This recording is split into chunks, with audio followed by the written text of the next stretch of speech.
The last letter. 1. The quiet house on the hill. The house stood quietly on the hill, overlooking a valley that had once been full of color, laughter, and music. Now, only the whispering wind passed through the trees, and the curtains moved with a melancholy rhythm. Aarav, 27, returned after nearly 10 years, his shoes crunching over gravel as he approached the wooden door. He hesitated before pushing it open. The scent of old wood, faint flowers, and memories struck him like a wave. Every corner echoed with the past he had tried so hard to forget. He was back not for a reunion, but for closure. 2 childhood memories. Aarav grew up in that house with his father, Madan, a strict, emotionally distant man, and his younger sister, Sia. Their mother had died when Aarav was 8, leaving behind a void no one dared to fill. Madan never spoke of his wife. He immersed himself in work, while Aarav became the second parent to Sia. She was cheerful, curious, and always wore a ribbon in her hair, usually blue, her favorite color.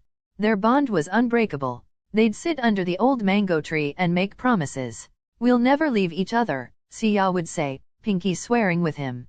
But life, as it often does, had other plans. 3. The separation.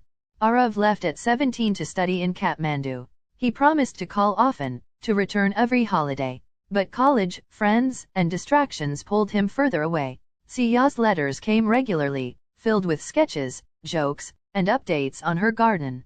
He replied less and less. One winter, a letter arrived with shaky handwriting.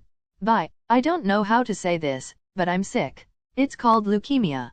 Don't worry, I'm strong. Just come visit me when you can."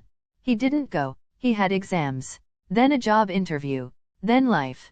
Another letter came. Then another. Then silence. By the time he returned after his first job posting, she was gone. She was only 16. 4. The unopened letters. In the living room now, Aarav saw a small wooden box on the table. He knew it instantly. It was Sia's letter box. The same one she used to hide candy in. With trembling hands, he opened it. Inside were 5 unopened envelopes, all addressed to him.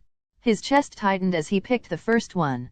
"Dear Aarav, bye. I know you're busy. I just wanted to tell you that I missed your voice today. I told Papa that you'd come visit soon." He just nodded. "But I know you will, right? Right?" I started painting again.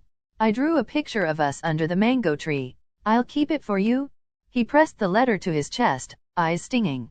One by one, he read them all. Each letter more fragile, weaker in tone, as if her spirit was slowly fading. The last letter had just 3 words, scribbled in a faint line. "I waited, bye." He collapsed onto the floor, sobbing like he hadn't in years. 5. The broken father. The next morning, Aarav visited the village temple. An old man with a wrinkled face approached him. "You're Madan's son, aren't you?" the priest asked gently. "Yes. He used to come here every morning after Sia passed." He never said much, just sat and stared at the sky. Aarav nodded. Later that day, he found his father's journal in the drawer. The entries were plain at first about crops, repairs, news.